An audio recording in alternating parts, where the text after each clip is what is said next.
Greetings and salutations, tubers of you, viewers of me. I am Sippy Cup, and once again we are returning to White Knight. We are picking up exactly where we left off, so let's get back into it.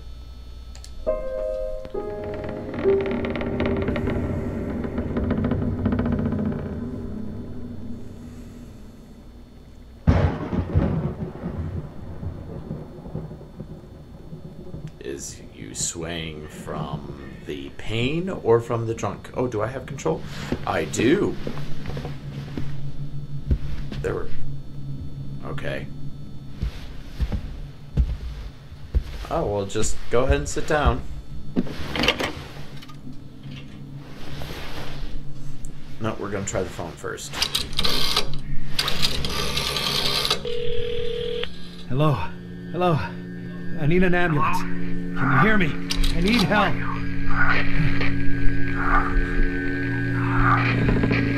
What the shit? What happened? This cold. The darkness around me. I was usually not afraid of the dark.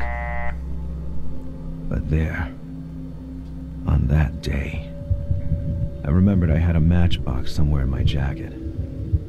The urge to light a match was growing with every new chill running down my spine. Ooh. In my pocket I found a box of matches. I could get some light using circle. The shit? There was... Chapter 2, a door slammed. Who answered? I couldn't forget that sound. Okay. Oh. Prisoner. Once inside the house, I tried to use the phone to call for help, but the answer was scrambled and unintelligible. Who was it? As a chill went down my spine, the entrance door locked itself behind me. Okay. What's this over here? Encyclopedias, the edge was hardly readable. Okay. Two men on a small boat, a memory from an expedition. Hey, there's a thing again. Goddamn door. Too heavy for me to breach it. Especially with my bad leg. Well, let's move on then. Hey! I've made light. This mountain landscape couldn't soothe me. Okay. He's still kind of walking funky. His boots have been used very recently.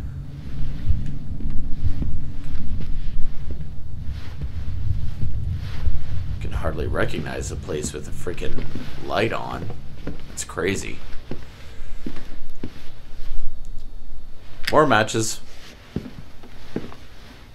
Pretty sure I'm gonna need those. Was that a thing? Yep. Some African mask, a wooden face without a soul. Ouch, my fingers.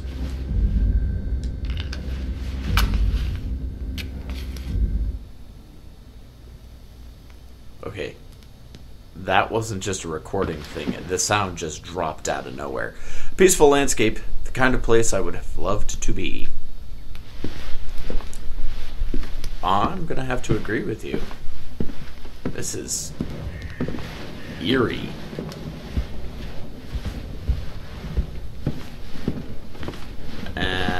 What about these doors? Let's try these doors. Can't get in those doors. Locked no matter how. I needed help and it was in there. Okay, let's move on then. Whoever lived here had a special taste for alcohol.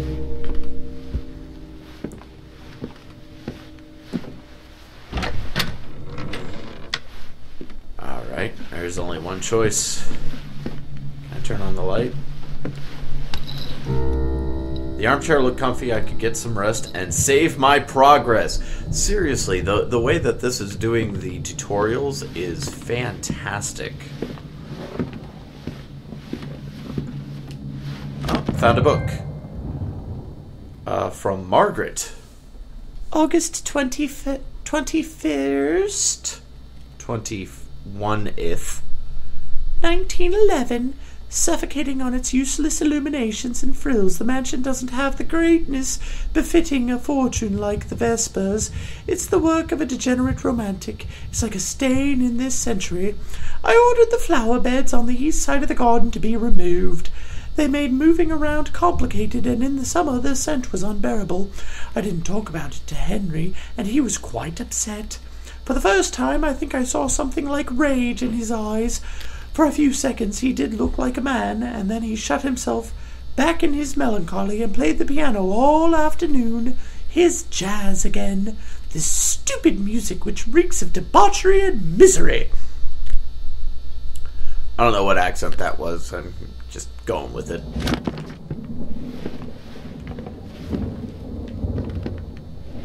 There we go. Was it the glow of the accent I was seeing there? Okay. You know what? Let's save. Yeah. Comfy. Big comfy chair. Are you there? I'm right here. Who's asking? Alright, as I woke up, I had recovered some strength. I could run using square button. Running. What the fuck? Help me. Okay. What was it? Or what was it? Let's go ahead and... In my world, women didn't glow like the moon. And they didn't walk through doors either. I had to be more badly wounded than I thought.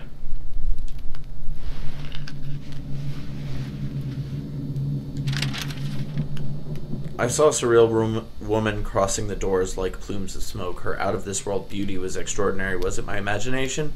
Was she the girl on the road? That would explain why there was no body. And somewhere between point A and B, I missed another thing. I don't know if y'all noticed, but the screen, a soothing aura was surrounding this lunar goddess statue. Small statue of a lunar goddess that stood in the parlor felt like a comforting presence. I don't know if y'all noticed, but when I didn't have the light,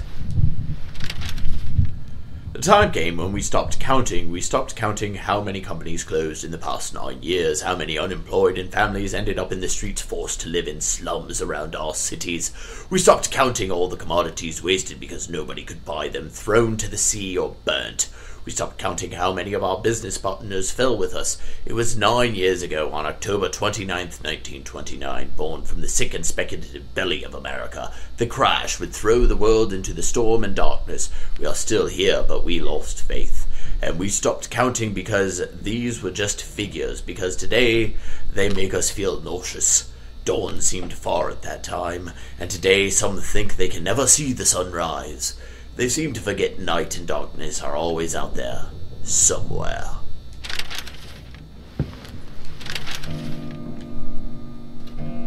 Oh, I thought I got a thing. I guess I didn't.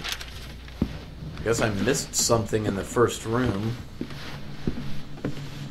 What's this? A full box of old science books. Yeah, science. Seeing the woman with the church candle, I was wondering where God was. A boy with religious dress, a house full of old traditions. Okay. Margaret again. August 28th, at least that time it made sense. 1911. William is 7 today. He's with Henry running after the servants in the garden dressed up like monsters from space. Games, always games.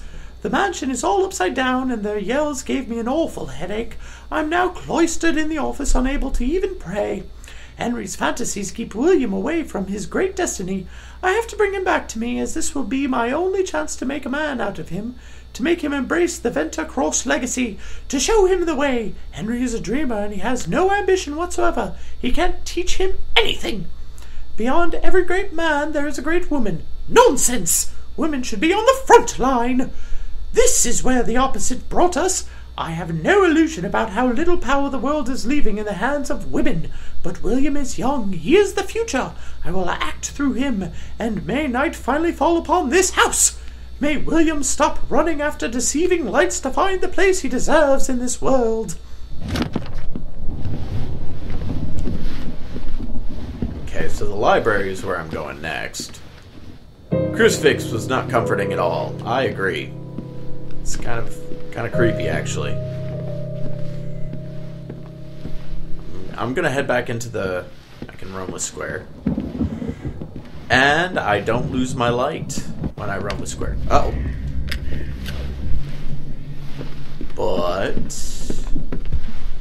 the light in here got turned off. Oh, hey. That door was closed before. Oh, picture. August 18th, 1900, a great day for both our fam. Why is the woman's picture burnt out on those? I'm feeling very, very concerned.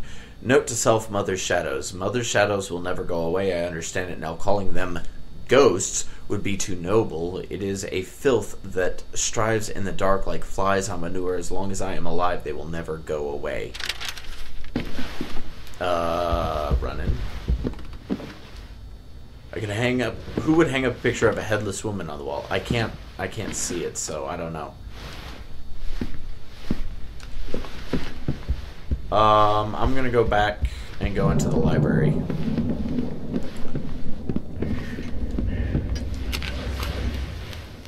My freaking matches keep going out. That's not good. Oh, hey, a light switch. Let's turn on some light in here. What was inside there that needed to be concealed? Okay. Sheet music was taken away from that glass case. I could look around with using left stick and I was still free to act using cross button. Box that was displaying an esoteric symbol.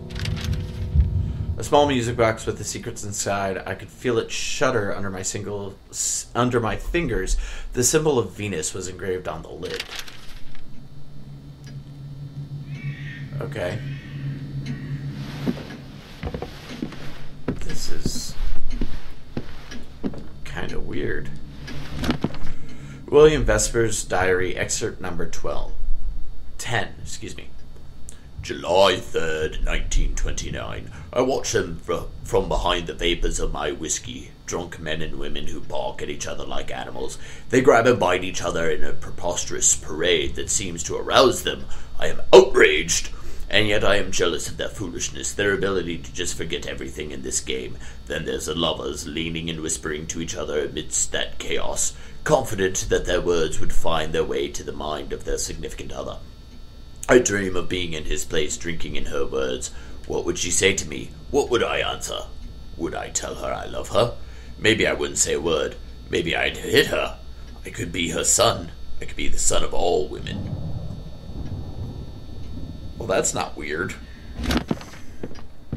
Or in the least disconcerting. Globe is covered in scribbling. Cool.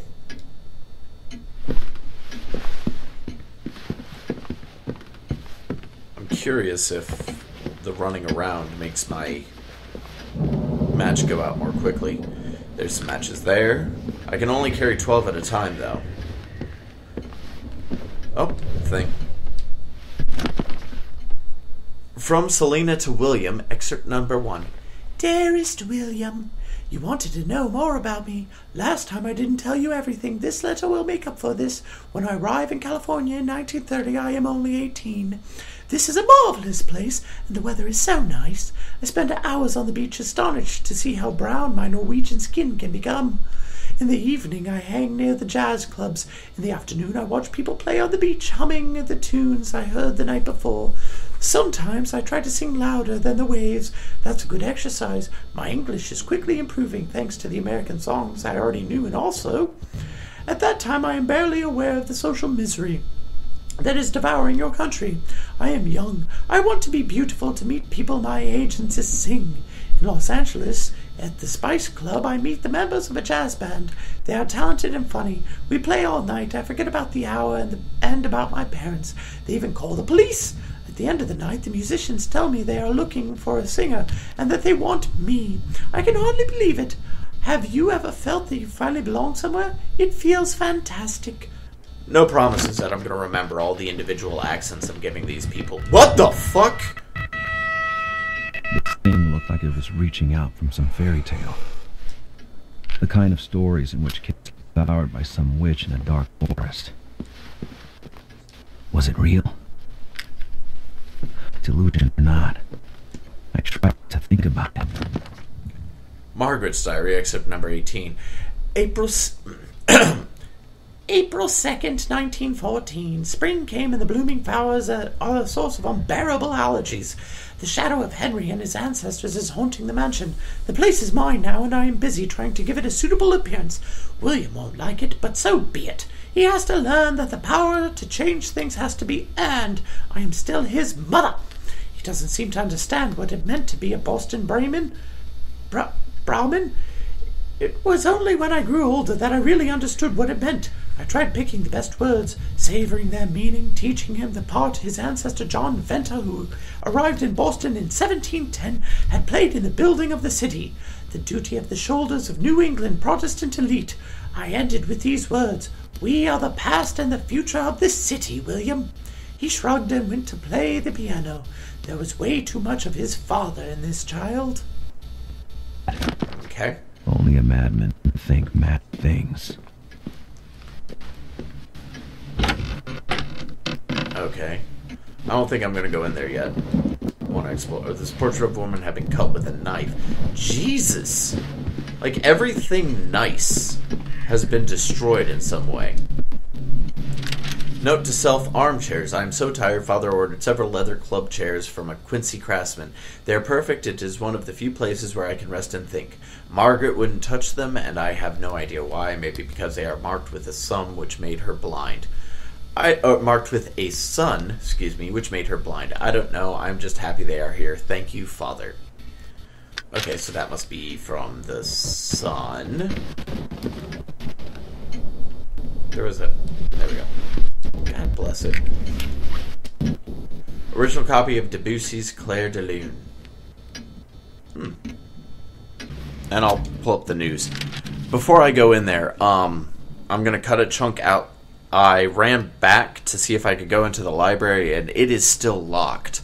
So is that big room that had the boot prints going into it. So I'm going back to the area with the curtains where the ghostly woman walked into earlier.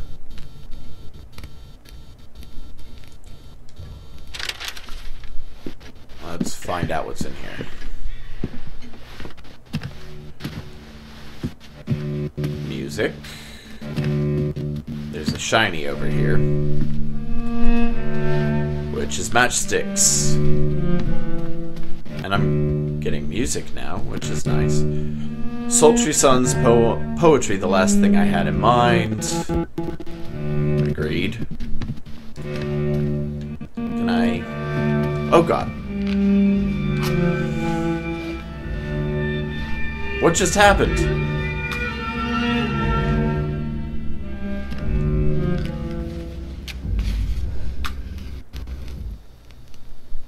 What the fuck?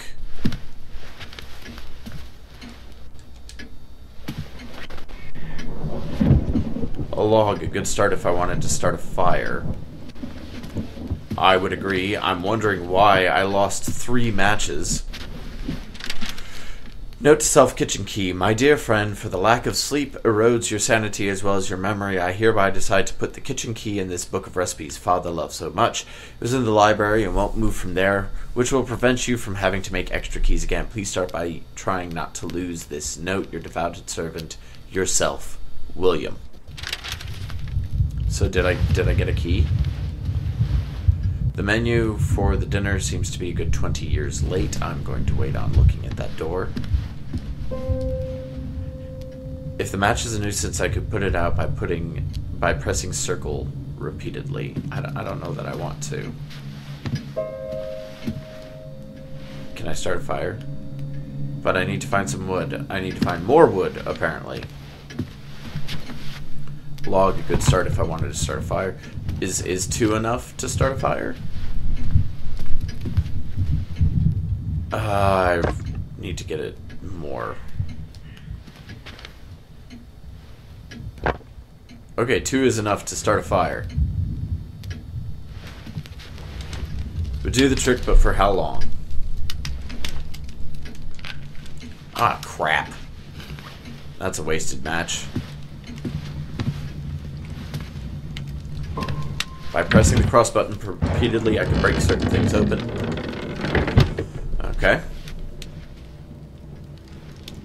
Cross meaning the X. Touching that disc was warm and comforting. I felt an urge to listen to it.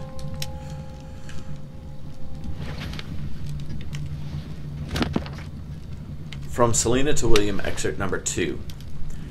In September 1934, during a concert at the Red Bait, we met Jim Erzinger, a producer whose label, Two Roads, is becoming prominent. After the show, he tells me I have a marvelous voice, and that my Norwegian accent brings something unique to our African-American jazz music. That it is enough to get the attention of amateurs and curious listeners. I have to admit, Norwegian jazz singers are not that many, but I can't really believe he would hire us. But he does. He suggests we name the band Selena and the Frozen Suns. I am to be paid for singing. Everything looks so simple. Dad used to say that anything can grow in California. I feel like a flower finding its way through the snow, but my parents are not happy for me. I think they are homesick, but I am 22. Life is an adventure, and I don't know much about life. I know nothing of pain, for example. Everything changes. Wait, was that number 2? That was number 2. There's 4 years of difference between note 1 and note 2. Okay. Go ahead and light a match.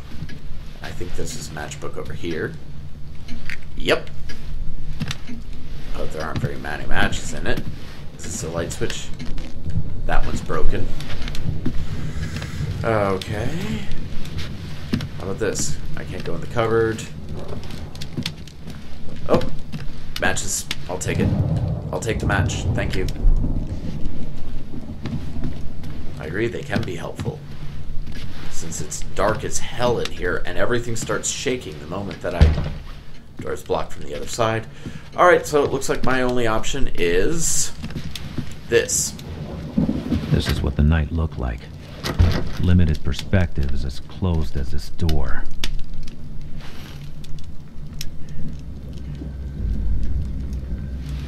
Okay. Maybe look in here again.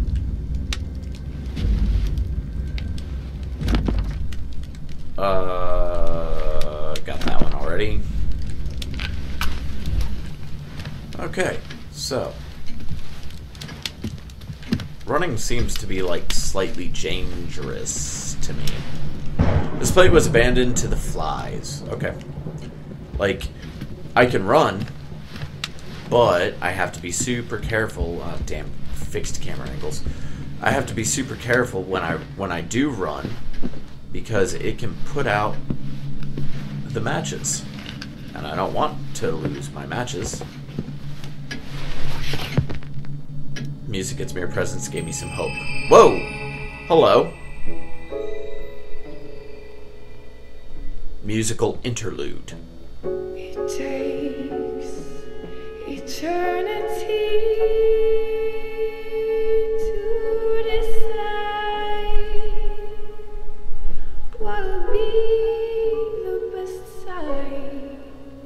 It must be Selena. To fall back on, but he won't tell now. No, he won't tell now.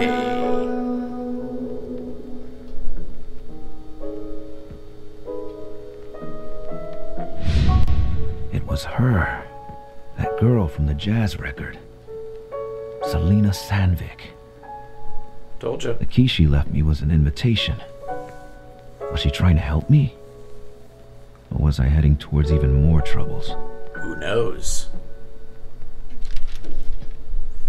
The disc said the girl was called Selena Sandvik, a jazz singer from Norway. She had 2 gifts for me: her voice, who could seduce even the darkness, and a key, though it didn't mention which door it was supposed to open. I'm going to go ahead and say I'm not going to be able to impersonate that voice for the rest of Selena's stuff. I had to focus. Surviving is a full-time job. Not the kind of job you can afford to lose. But where was she singing? Is that in here? Oh, there's a thing there. A high heel shoe. Maybe its owner is still around here. Okay. Oh. The woman's shoe was lying in the floor of the corridor. I chose not to touch it. Something here felt like agony.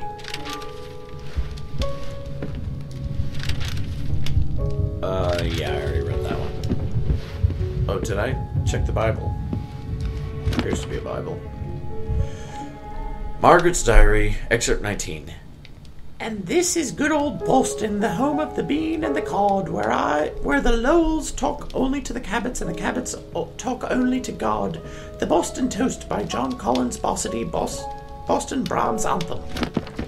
Okay. Uh-oh. What?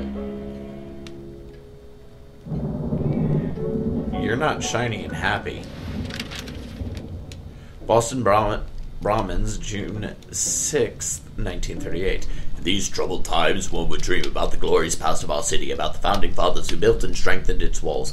They would be the Boston Brahmins, the bigwigs, businessmen, lawyers, and soldiers whose sense of mortality helped draw the lines of the city and give it a soul.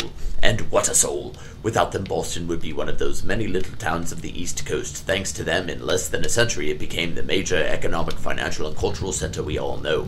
And while we can see those who will build the century to come, the newly graduated from Harvard, symbol of the city's pursuit of excellence, let us keep in mind the spirit of the pioneers, whose clear speech inherited from New England still sings in T.S. Eliot's poems and in the voice of Katharine Hepburn. 8 years ago, Malcolm Nicholas resigned from office. He was the last of the Brahmins, the last Republican to hold the mayor's office, but is still here, the noble blood which built roads, schools, churches, courthouses, and hospitals. An economic crisis, no matter how dire it is, will never wash away their dignity. Okay. Another apparition, but that one smelled like death. I couldn't move close to it. It was an old lady, a corrupt soul, death itself. I had to stay away from it. So that must be mine. Jesus! Please go away. Nope. Nope. I want nothing to do with you. Thank you.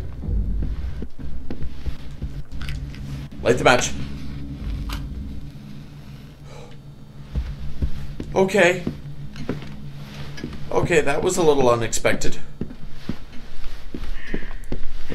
I'm gonna go back in here because it wasn't scary in here. Oh yeah, this is where the key is. There was a key and invitation to But to Which World. Now that I have that key, I'm gonna go ahead and pause, and we're gonna leave it off here. Creepy old lady. But yeah, so leaving it off there, we have apparently 2 ghosts running around. We have one that wants to help us and one that very obviously wants to hurt us. Let me know what you guys are thinking of this series in the comments below. Once again, keep hitting up those comments with suggestions for the next videos. Next game series I'm going to be playing. I'm going to continue playing this one through to its completion. The videos that are going up are going to be scheduled. Hopefully I get them all set up so you guys won't notice any difference and they'll come up daily.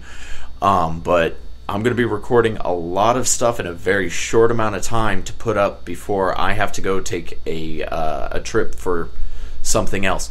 But like I said, hopefully everything gets put up at a scheduled time frame and you guys won't notice any difference. Keep putting stuff in the comments below. And as always, like it if you liked it, share it if you love it. Thank you so much for watching, and until next time, I raise my glass to you.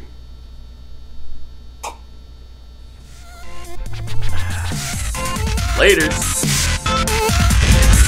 jam. Oh yay! I finally killed somebody! It only took me half the goddamn level to kill one dude! Shit! Fucking kill something! Oh no! Not me!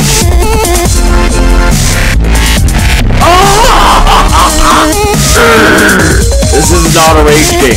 This is not... It would be a relief to get to hear more of that woman singing throughout the rest of the game. It's so nice. So good. So good.